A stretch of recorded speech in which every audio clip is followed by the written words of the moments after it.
What caused the band's hiatus in 1990? I mean, I left the band right after Possessed by Fire was released, and we were just little kids and having arguments and whatever. We were, I mean, I was like, I stormed out of the band, which I formed with Ray, and Yeah. then 3 weeks later, we're all best friends again, and we just remained best friends since then.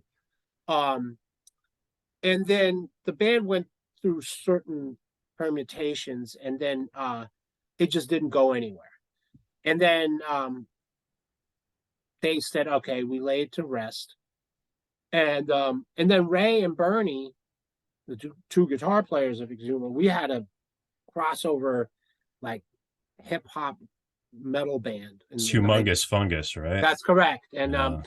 that was stuff that we're into back then. And that was pretty successful. I mean, we did three albums, three records. One was on Noise, which was released Hmm. in '94. One was on Sony in '96, and then we recorded another one, but Sony shelved it. They didn't really want to put it out. And that's Interesting. also when I decided to come here and immigrate to the States and go to college and whatnot. So so it was just kind of like the fact that it so after I left Exumer, it kind of lost a little steam because it's always difficult to replace a vocalist, right? Because and it's up to this day, it's one of the harder positions to fill in the band. Um, that and a drummer, weirdly enough. Um, uh, and then that trend continued, and then that's kind of like that's what happened. We remained friends, but the band ran its course.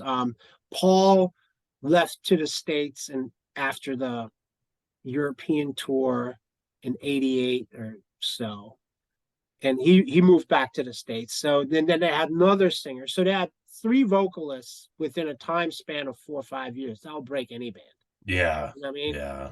Um, and again, when we put out Possessed by Fire, that record blew up for us, even back then.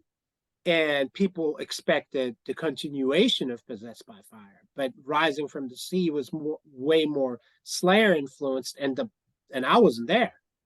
So, like, what made Possessed by Fire, I think, so successful, it was not just because it was our initial release and our debut, but it was not heavily leaning one way or another. It was Yeah. like Rising sounds a lot like Slayer, but if you listen to Possessed by Fire, we have influences from Exodus, Metallica, Slayer, whatever. It was like a soup, a sound soup, Yeah. right? And that made the album stick out because it was like, oh, cool, this song sounds like this, but now they're going into that. Now this, and I was able to channel all that with my vocal style. Whereas Paul was awesome, he fit the bill, awesome um, for the Slayer influence material, but it didn't really veer anywhere outside of that vein of Slayer. And I Yeah. think that kind of like already put a damper on things. And then, when he left the band, people were like, all right, we're done with this,